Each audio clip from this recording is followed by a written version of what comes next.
Welcome to Reaching Your Peak, an educational storytelling mini-series of the ElkTalk Podcast. This is Corey Jacobsen, and today I'm going to be sharing a story from one of my previous do-it-yourself public land elk hunts, and then breaking down a strategy or a tactic that was instrumental in the success of that hunt.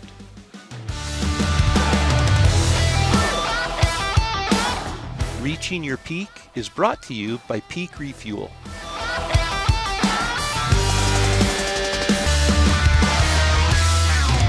If you're looking for delicious freeze-dried meals that are made with 100% real ingredients, including premium USDA meats, you've probably already heard of Peak Refuel. Their meals have nearly twice as much protein as the competition, which is important for fueling your body in the backcountry. There's no fillers, no empty calories, just premium nutrition that truly meets the needs of elk hunters. And the taste is second to none. My personal favorites are their homestyle chicken and rice and the beef stroganoff, but they have a huge selection of other incredible meals like chicken Alfredo, biscuits and gravy, chicken coconut curry, sweet pork and rice, mountain berry granola, and a whole lot more. If you want to taste the difference, visit peakrefuel.com and use the promo code ElkTalk to save 15% and get free shipping on your next order.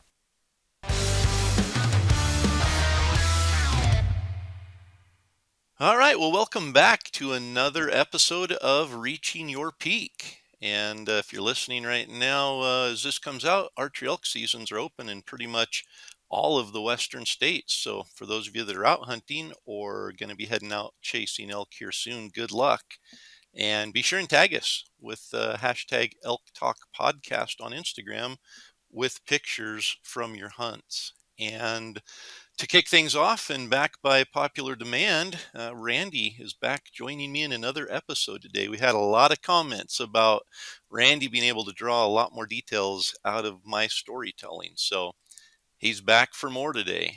Thanks for having me, Corey. Yeah. So you ready? I'm ready. I don't know of what value I am, but I'll try my best to give the or at least color. You're giving the play-by-play. I'm the color commentary guy. That's right. You're the one that interrupts me and be like, now hold on.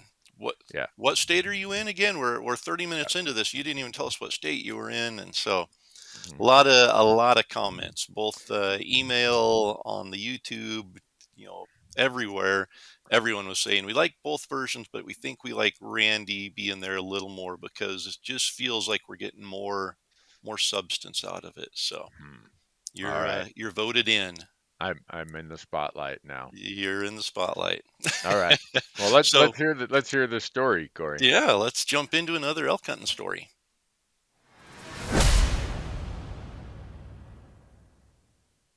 So this one took place in 2007. So however long ago that was, 16 years, something like that. Oh, yeah. And it was in Idaho. And it coincidentally was the first year that I hunted with Donnie Drake. So Donnie and I have been official elk hunting partners for 16 years now. And this was the first season we'd hunted together. The previous season, my area that I normally hunted caught on fire. And Donnie, I worked with him and he said, hey, I've got an area that I've hunted for a long time. I've never killed an elk there, but I get into elk all the time and I hear him bugling all the time. If you want to go there, go try it out. So I went there and I killed an elk the first morning and kind of felt indebted to him. And so I said, well, next season you can come hunt with my buddy David Burdett and me, and we'll see if we can get you an elk. And he just happened to pick the one of the worst elk seasons that I had in Idaho. Just 2007, we hunted our tails off for probably, 7 or 8 days, and had very few encounters, very little bugling. The elk just weren't in their normal spots, and we were moving all over. We went from one side of the zone to the other and back and forth, and we just weren't getting into much. So I think it was day 8. Donnie only had, a week off from work, and he said he had to get back to work. But I think what really happened was we were coming down a steep hillside, and it was just a bunch of blowdowns and thick alders. And all of a sudden, Donnie was behind me, and I heard him kind of moan and yell, and I've heard it several times since then, but that was my first time experiencing it. But he went heels over tea kettles over a blowdown, tangled up in some alders, and ended up twisting his knee pretty good. And he still, to this day, blames that that very instance for his knee problems. And, Wow. he still relies on his knee problems to get out of hunting and packing elk. Packing it. Yeah, Yeah. so this is definitely a memorable hunt for a lot of reasons. But that night he had been saying he had to get back home the next day, so he Yeah. decided not to hunt the next day and to head back home. And it was my last day to be able to hunt, and so I decided I was going to go all the marbles in and go deep. So And when I you weren't like a lot of us who said, you know what, it hasn't worked for the first 6 or 7 days.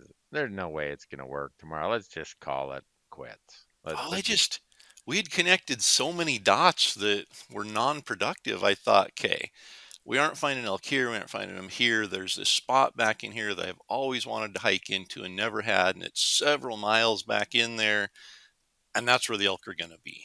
I've just got to get back in there, get away from the people, away from the roads. It was hot.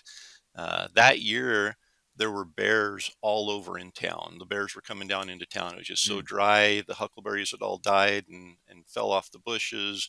There was no water, and so there were bears literally. I mean, we were staying at Burdett's cabin out of town, and he had bears walking through his yard at night and getting into garbage. We were bumping bears during the day. I mean, there were just bears everywhere, and so that was an indicator to me that, hey, something's different this year. And yeah. I thought, I've got to find some consistent water and someplace cool. And so I'd picked the spot, and I told Burdett about it, and he said, why don't you take your walkie-talkie with you, and I'll take mine, and I'll go up on the other side of the canyon, and I should be able to hear you bugling from back in there," which of course there's no way. I was a good 4 or 5 miles from him, but that was his Yeah. excuse of, "Hey, we'll be able to keep in touch throughout the day." So he dropped me off a little before daylight, and I started climbing up the mountain. And I climbed and climbed, and I was not finding any sign at all. So I just kept going farther and farther. And I knew it was my last day, so I wasn't able to turn around and just go back down and be like, "Hey, let's drive to another spot for the afternoon." I was all in on this hunt, and I hiked till probably 10:30 or 11, and sat down and had some lunch, and I'd bugled and cow called the whole way. I wasn't seeing fresh rubs. I wasn't seeing tracks. There was nothing in there. All of the wallows that are usually in this marshy, swampy area were completely dried up, and there was a main creek drainage down to my left. So hiking up this creek drainage, I got up after I'd ate lunch and hiked another hour or so, and it was definitely afternoon, probably close to 1 o'clock, and I bugled, and across the canyon, across on the other side of the creek, a bull answered. And it's on the north face. There's a nice bench up there. So I was like, okay, the bull's bedded up there. He answered my first bugle when I popped out here on the point. So good chance I can slip in there and maybe have at least an encounter, which had been few and far between. So I dropped down, crossed the creek, and happened to notice these little pools. The creek was pretty dry, but there were still little pools in the creek. They were full of brook trout, full of brook trout. So I still haven't been back there to fish it in the fall, which every time I tell the story, I think I've got to go back and fish that, because, it was the water was low enough they couldn't go anywhere, and they were just in these pools, just thick. And so Yeah. anyway, I crossed the So creek, and yeah, to to make it clear in my mind, where's Donnie when all of this is going on? he had went back home. Oh, okay. So yeah, the night He before is did when he have the twisted his opposite. knee, and yeah, he Okay. said he just needed to get back and get stuff ready for work. I think this was a Saturday, if I remember right, and he Okay. headed back Saturday morning, had to be back at work Monday. I had to be back at work Monday also, but I definitely wanted to go one more day of hunting. So no sore knee excuse or work excuse or anything here. Oh, So Donnie went back. Burdett's several miles away, and at this point, I'm probably 7 miles from the road back in. So I'm a long ways back in. you're crazy is what you are. It was last day. We call them the last day death march. And so I climbed up this bull. I pinpointed him. He bugled a couple times, crossed the creek, climbed up. The thermals are going up the hill, so I had to go up canyon a ways, get up above him so I could side hill across and come into his bedding area there. And as I got in pretty close, I'm thinking, okay, he's going to be just around the ridge from me here. So I cow call and he answers, and he's pretty much above me. He's off to the left a little bit as I'm facing up the hill, but not enough that I'm super comfortable because he could come around to my right and get above me and wind me. So I had to scramble up the hill to my right a little bit. And I got up there and had a perfect shooting lane off to my left. I thought, okay, he's going to drop right around. There's a great big rock bluff above me, probably 40 feet tall. And he's going to drop right around that and come out on this little shelf. Everything's inside 40 yards. And so I give him a couple of cow calls to finish him off, and I can hear him. I can hear rocks up on the hill above me. And I think this rock bluff is going to be just the perfect barrier. It's going to keep my wind going right straight up it, and it's going to force him to have to come around it to see me. And so I've got an arrow on, and I'm looking right there in my shooting lane. And all of a sudden, right straight above me on the rock bluff, I hear hooves. And I look Okay. up, and he is right up there, 40 feet straight above me, looking right down at me. And I can still see a really nice 6 point. All I can see is his neck and head as he's looking down there. And he didn't read the script. So thermals are going Huh. up. He winded me. His eyes got about as big as a silver dollar, and he spun out of there and was gone. Yeah. Didn't bugle anymore. So it's I spent, I probably spent another hour there trying to follow him to see if he'd lead me into another bugle, and nothing. I didn't hear another bugle. His was the only tracks in there. There were some rubs on that bench, but I think he was the only elk in that area. So I'm looking back across the canyon, realizing what what lies ahead, and it's a long hike out of there, and my elk season's over. And at this point, it's 2007. I had shot my first elk 11 years before that, so I had a pretty good string of successful hunts for about 10 or 11 years there. That the reality was crashing down. It's coming to an end here. You're going home without a filled tag, and you get to call your wife on the way home and tell her, hey, maybe your great aunt who runs some cattle might have a lead on half a beef or something we can put in the freezer for the winter. And those hikes out are always very somber and a lot of Mhm. self reflection and trying to figure out what we did wrong and beat ourselves up and come to grips with reality that no matter how desperate I was that morning, no matter how much energy and faith I had that it was going to happen, it just wasn't going to happen. So I started the hike out, dropped down the canyon, had to climb back out of the canyon in the heat of the day, and then got up on the other side and hit the main ridge and started working my way out the main ridge. And I had gone through a bunch of alders and blowdowns and decided to strap my bow on my backpack. And so I strapped the bow on Which the I back. always do. Yeah, I mean, I didn't even have trekking poles back then. So, I'm Mm. going through rough country and no way I needed to have my bow in my hand and land on it or break it. And so I strapped it on the backpack and continued down the ridge. And I was probably 4 miles from the truck and had probably an hour of daylight left. And I was bebopping along. And all of a sudden, there's a cow elk standing in the trail in front of me. And so I just froze and I'm like, oh, my bow's on my back. I'm not going to shoot a cow, especially this far back in. But, you know, I really wasn't even thinking I need to get my bow off my backpack. I Yeah. know it's on my backpack, but I'm not even, there's not a bull there. Hadn't heard a bull bugle or anything. And I cow called just to kind of settle her down. And a bull answered about 60 yards below me on the hillside. So then Uh-oh. at that point, I realized I got to get my bow off my back.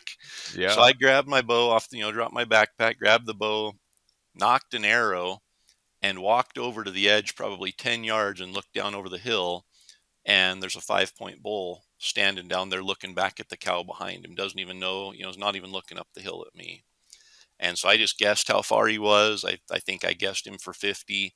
I drew back, shot, and ended up hitting him back a little bit. He was quartering away slightly, and I hit him back even a little farther than I should have on a quartering away shot. And I watched him run kind of side hill, and then he turned down into some alders going down into the main canyon there.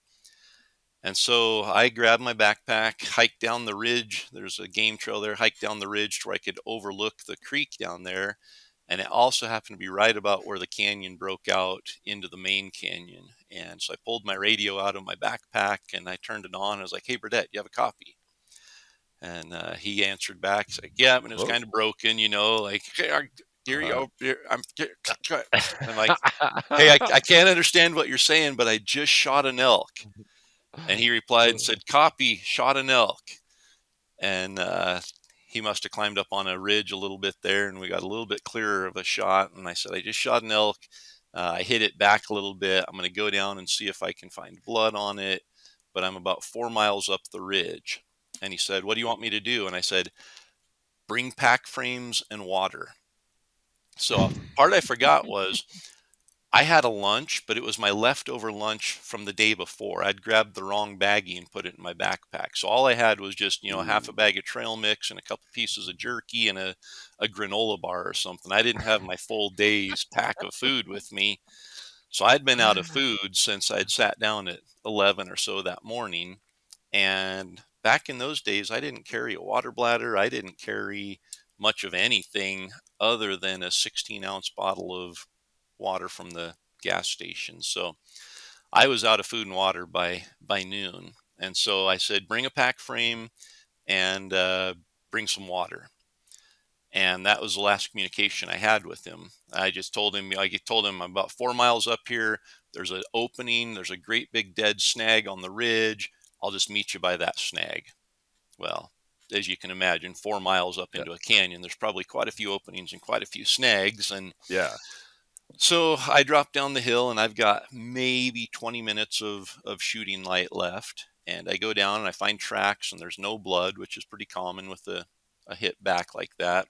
Yeah. I did see that the arrow was still in him when he ran off. It was sticking out about 8 inches or so. And so I followed the tracks down the hill and I got right down to the creek. And, the creek's, there's a couple little trickles of water dropping down. So it wasn't making a lot of noise, but there was some creek noise down there. And as I'm walking along, I glance down and the bull is standing in the creek up to his belly in water, just standing there in that cool water in a deep hole. Oh. And he doesn't see me and doesn't know I'm there. And I'm probably only 20, 25 yards away from him. So I grab another arrow, put the arrow on and shoot and hit him pretty good. He's quartering away again, but I got a lot better shot that second time. And he jumped out of the creek and ran up the other side, started up the hill on the other side. And so at that point, I just backed out and thought, well, Burdette will be here in 2 hours and we can, I don't want to bump him again. Just let him go up there and die and we'll go. So I climbed back up the hill to where we are going to meet. And I sat and I waited and I waited and I waited. And finally, at about 11:30 p.m., I finally get Burdette on the radio again. And I'm thinking, he hasn't been answering this whole time. He's finally answering. That means he's still not close. And he's like, "I swear I've got to be 4 miles up here." And so I said, "Well, put the radio down and hoot." And he hollered and I didn't hear it. And I'm like, "I don't hear you. So you aren't even close." And probably another 45 minutes later, I finally hear him holler from down the canyon still. And another 20 or 30 minutes after that, he finally shows up. So we're at almost 1 o'clock in the morning. Oh man.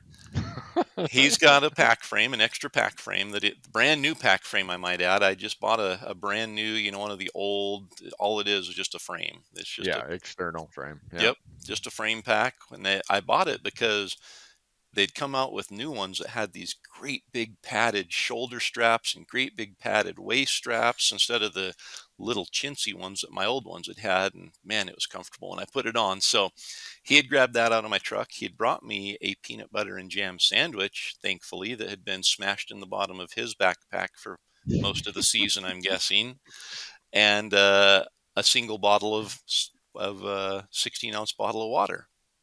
Well, So you wouldn't want to carry more weight than that up the hill. If that's you're 4 right. miles up there, that's what you get for being 4 miles up there. Your buddy's only going to carry 16 ounces. He ain't Well, carrying 48 ounces. I was fortunate that we had radios and that he heard me and I didn't have to hike out and then hike back in there. Although in the amount of time it took him to get up into there, I was thinking I probably could have hiked out and restocked and then hiked back up the next morning. But oh, I forgot to mention, there's a fire ban going on because of how hot and dry it is out. Mm.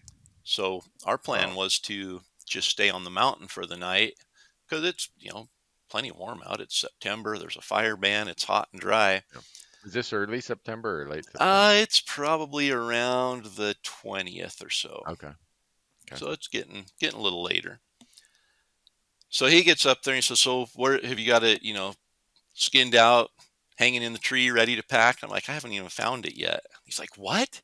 I'm like, "Well, my plan was to wait 2 hours for you to get here, not five."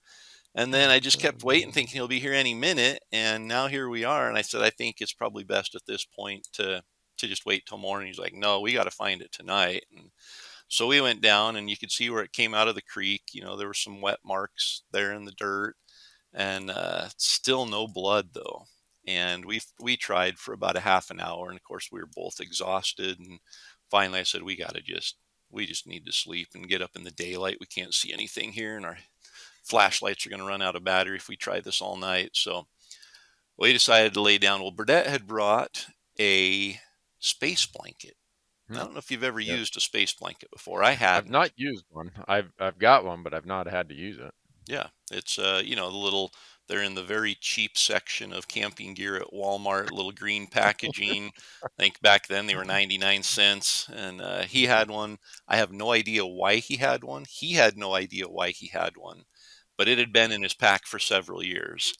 And we decided we're going to violate the fire ban and build us just a little fire just for some warmth because it was pretty chilly out. All I had was a long sleeve shirt and a vest. I didn't have a jacket of any kind. And so we built just this tiny little fire, and I'm huddled around it, literally like curled in the fetal position around this fire, trying to stay warm. I look over at Burdette, and within about 2 minutes, he's on his back snoring, sleeping comfortably. And this space blanket is draped over him, and the little bit of heat coming off of the fire is enough to put some heat waves or heat air underneath that thing, and it's hovering right above him. Like it's literally hovering off of him, and this heat is staying trapped underneath it, and he's snoring. He snored all night long laying on the cold, hard ground. I laid shivering all night long and didn't sleep. I couldn't wait for daylight the next morning. As soon as it started getting daylight, I woke him up. I'm like, "Come on, let's go." So we got up and we tracked the bull, and it only went another 100 yards from where we slept there. It tried climbing up the hill and didn't have the energy and strength to do it and toppled over right there. And so Hmm. we got it cut up, and within an hour or so after daylight, hour and a half after daylight, we had the pack frames loaded and ready to go. And I had my bow, what little gear I had with me in my backpack from the day before, my bugle tube, some stuff like that, and then half an elk. So we each took Whoa. half the elk, and then Oh. I didn't have a saw or anything to cut the antlers off the head, so I had the whole skull there. So I found a rock, and I'm trying to smash what I could of the skull off of it, so I didn't have to pack as much weight, Uh-huh. and I got it whittled down to the antlers and a little bit of skull plate there. And Burdette I had a hind and a front quarter, and then a back strap, a tender. Well, we didn't take the tenderloins on that one. I had a back strap, and then half the neck meat, and then Burdette had the same, and then I had the antlers and my bow and my backpack from the day before. So Ooh. Burdette, he had a heavy load too, and so he put on his pack frame and was sitting there, and I went over and helped him stand up. And then he said, "How are you going to get up when you get under yours?" He's like, I'm not going to be much help to you. I said, "Well, just help me lift the pack frame up onto this rock here and then steady it there, and I'll slide into it, already standing." And so it worked. I got into it in my nice, cushy external pack frame with these great big hip belts and shoulder straps. And I tightened them all down, and man, it felt comfortable sitting there on that rock. And I had a little swallow of water left in the bottle of water, and I said, "You go ahead and head down the trail, and I'll be right behind you." And he said, "I don't know if we want to go down in the creek bottom." It was a mess of tangles, and I'm like, "Well, we can Hmm. climb up the hill out of here onto the main ridge, but climbing up this hill is not going to be any fun." Yeah. And he said, "Well, I'll try going down here, but if I can't make it, I'm going to climb up." And I said, "I'll probably end up doing the same." So he took off down the trail, and I swallowed the last swig of water and sat there and getting my mind made up that, all right, it's going to be a long pack out of here, but here we go. And I stood up, and, as you kind of do, you kind of shuffle the weight and pull on the straps. And Yeah. I tightened the shoulder straps up and did a little shake to get the weight balanced. Both shoulder straps snapped. The Oh, buckles up where the metal buckles where they clamp yeah. onto the frame broke. Oh no. And I'm looking at this going, this couldn't be any worse. I'm 4 miles Yeah. from the truck. I've got the heaviest load I've probably ever packed on my back. And now my pack frame, just the shoulder straps broke on it. Uh, So being an engineer, I thought, how can I rig this up so it'll work? So I ended up oh. tying the nylon straps that come off of the padded shoulder straps, tying them directly to the frame. So I Oh. have no adjustment at this point. They're hard tied there. So I can't loosen the shoulder straps and take more weight on the hip and then tighten the shoulder straps. I'm stuck with what they are. And what they are is too tight. So everything Oh was on my no. shoulders. So for four Oh. miles, I had no way of relieving the weight, the burden on my shoulders as I went down to the creek bottom, realized it's full of alders, climbed up the steep, hot, rocky, dry hillside on the other side, made it to the main ridge, and then fought blowdowns and alders up on the main ridge all the way back down to the truck. I got back to the truck at around 4:30 that afternoon and probably started hiking at around 8 that morning. So 8.5 hours with half an elk God. with no adjustment on my shoulders. And no But, water. but the lesson learned was, there's definitely a lesson on testing gear before you learn it. But the real lesson that I learned uh, came the night before. When it comes to elk hunting success, confidence is critical. And confidence in my gear and my equipment is something I'm just not willing to compromise. And that's why I shoot a prime bow. As a mechanical engineer, when I first saw the technology Prime was designing into their bows, I was intrigued. Cam lean had always been an issue on other bows I'd shot, which made tuning the bows and ultimately getting consistent arrow flight nearly impossible. But 4 shots into my first prime bow, it was tuned and my arrows were flying perfectly. The draw cycle was smooth and the back wall was solid. And they didn't stop there. In the years since I've started shooting a prime bow, they've added center shot technology, which allows the bow to lock on the target and keeps my pins from wandering around. They've also recently designed a new cam that completely eliminates cam lean that was previously caused by the offset cable design. Prime bows are continually leading the way when it comes to new technology and technology that makes a difference, not just some marketing gimmick that a marketing department can use to advertise a new model. There's no doubt that the stability of my prime bow has improved my accuracy, extended my range, and increased my confidence. To learn more about prime stability or to shoot one for yourself, visit your local bow shop or go to g5prime.com. And now, back to reaching your peak.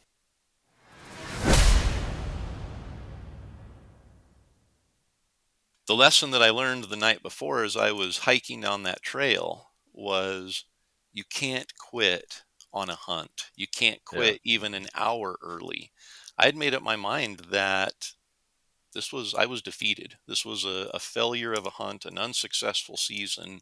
My bow was on my pack. I had already in my mind convinced myself that it was okay, that it's okay not to fill a tag. It's okay not to shoot an elk, that, I Hmm. justified all these things. We'd hunted hard, but I was done hunting. I mean, mentally I was done. Physically I was done. I was pointed back to the truck and going back, and I still had an hour of daylight, and I wasn't doing anything to take advantage of it. Yeah, But all it takes is one. All it takes is one elk in the right place at the right time, and that might come on the last hour of the last day of the hunt. So I yeah, learned a really valuable lesson then, that you don't quit early. You don't stop until it's over. The last, you give every bit of energy you have until it's over. yeah. And it's come into play I, several times since then. yeah, I think that applies even if it's just a 3 day hunt. I mean, yours was a Absolutely. 7 or 8 day hunt, on that 3 day hunt. It's like, yeah, I'm gonna hike out of here. It's gonna take me hour and a half to get out of here. And I don't care if it's rifle or archery. Mentally, your mind is now, okay, tomorrow at work, I got to this or I got to that and all. I think we've all had that. Oh no. Oh, there's one. Oh. And physically you're not prepared, mentally you're not prepared. You got to pull your mind back to the mental checklist you go through for a setup, for getting a shot ready, and usually you fumble. Yeah. Yeah, had that been a bull in the trail, I'd have never got a shot at him. I just Yeah. happened to cow call. I think the bull thought that I was the cow that he was with that cow called. He just bugled to say, I'm over here. And then the cow goes running down there, and he looks at the cow and doesn't even think there's anything going on there. And, you Hmm. talk about how many times have we, maybe had a missed opportunity that we recognized, that we experienced that opportunity but missed it because we weren't ready. But how many Yeah. times have we given in and given up early and went back to camp, and said, let's just take down camp tonight instead of hunting tonight. Let's take it down tonight and hit the road. What do we miss out on that we don't even know about that night? What that might have been our opportunity. And so I Hmm. think it's just so important. It's so easy to give in. Every day that passes that's a struggle just chisels away your resolve that much more. And by day 6 or 7, it's really easy to say, you know what, nothing's happened. I haven't had encounters. I haven't seen an elk. I haven't heard a bugle. I'm just going to call it quit and go. I'm Yep. done hunting. And I think instead of that, it's important to say, I haven't heard a bugle. I haven't seen an elk. I've got to really put my best effort into this last day, into this last evening hunt, and get out of the rut. Don't hunt the same area that you've been going to and haven't seen tracks. Go to somewhere new. Go to some place. We'd had very few encounters, and on this day, I had two bulls. I had two encounters that one of them I should have killed and didn't. The other one I did kill, and I filled a tag and filled a freezer, literally on the last hour of the last day I had to hunt. Yeah, but you say that and you've got that as a lesson that time and many other times. But I think about myself after 6 or 7 days of hunting. I'm tired. I've been eating crappy meals. I haven't been getting much sleep. Mentally, I'm probably foggier than I was on day one. Yeah, It doesn't take much to convince the human body, that bed at home would really be nice a day early. It'd be nice to just loaf around the house on Sunday before I got to go to work on yeah, Monday. I mean, I'm just putting myself in the realistic totally. place of where I've done that before. I have said, you know what, I'm wasting my time out here. And I don't know that I was wasting my time, but as long as my mind felt like I was wasting my time, I probably was wasting my Yeah. time. It's this mindset to get you back to what you're talking about. That's a mindset of, I've still got a day. I've eliminated all the places they aren't. This is where they're probably at. I love the quote from Babe Ruth. I go back to that a lot when we're talking about the last day hunting, and he was faced with, I think it was a full count, two outs, down by one, and a runner on second base or something, and he gets up there and he swings and hits the farthest home run he's ever hit or something, and wins the game by a point. And a reporter after the game said, you had to be really feeling the heat there. You got two strikes against you, two outs. Things weren't looking good for you. He's like, are you kidding? He's like, things were in my favor more than anyone else's. I'd already missed twice. I wasn't going to miss the third one. And I think, about that, every day that passes that I don't kill an elk, the odds go up in my favor. Like the odds of me killing an elk continue to go up the longer I hunt. And if I throw in the towel and go home, the odds are zero. And like you said, though, it's a mental thing because you're sitting there thinking about all the negative things that have happened. You're tired mentally, physically, you're beat up. It's really easy to go that direction and think about, you know, I can't even find an elk. Where am I going to go to find an elk? I might as well just go home. I only have one day left to hunt. Haven't had that encounter, but those are the days when you've got to dig deep. And how many times have we quit early and went home, got a good night's sleep, and the next day woke up and thought, I wish I was up on the Yeah. mountain hunting. Even if I Yeah. didn't get anything, I wish I was up there, doing something. And you said one more thing. I've got to bring up that point. You said you've spent a week eating terrible meals and Mhm. sleeping in uncomfortable circumstances. We Mhm. have a promo code for peak refuel, and there's no reason for you to be eating terrible meals on the mountain. Well, no, that was back in, you're talking like 2007, right? I don't spare many. I don't. Yeah, I'm how would I say it? I'm better fed Yeah. these days than I used to be. Oh, we But used to carry a can of pork and beans for dinner and, get back to camp and warm it up on the fire and have a Pop Tart in the morning for breakfast and carry a Snickers bar and who knows what, a yeah, Twinkie or something for lunch. And yeah, things have have come a have long way. you have you improved your hydration situation I've since then? improved a lot of situations since Okay, then. I, good. people will say, well, I watched your Alaska hunt and you're in Alaska and spent the night out there without good clothing, very similar clothing to what I had there in Idaho. But I'm much better prepared for those chance encounters where I have to stay out overnight.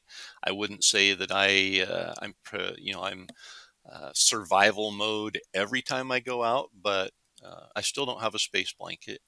Um, I still don't know how those things work, but I know it worked that night for Burdette. But I carry enough other things that I don't have to rely on a cheap piece of tinfoil to keep me warm at night. Yeah. But my hydration system, I do. I went to carrying a lot more water for a while, and then I went to an actual bladder hydration system, and then just last year I tried a new hydration system from hard side hydration. You can use an Algene bottle or any kind of a hard sided bottle, and then a lid attaches to it with a straw in that, and then it's got a hose that comes up, and so it's just like a bladder only you don't have to worry about puncturing the bladder. It's a lot more versatile. It's easier to fill with a water filter. And so I carry a lot of water now, probably Yeah. 3 liters, 2.5 to 3 liters of water a day, and a Yep. filter that I can filter more water if I need it. Because that was probably the turning point for me in going from being a minimalist water drinker to I've got to be Mhm. prepared with water. Yeah. And I think that's where, when you go on a long, hard hunt like you're talking about, and as you're talking about this backpack that you had that mm, uh, was brought up the hill, you know, all these, you'll hear the comment very often, well, Grandpa just hunted in his blue jeans and his flannel. Yep, he did.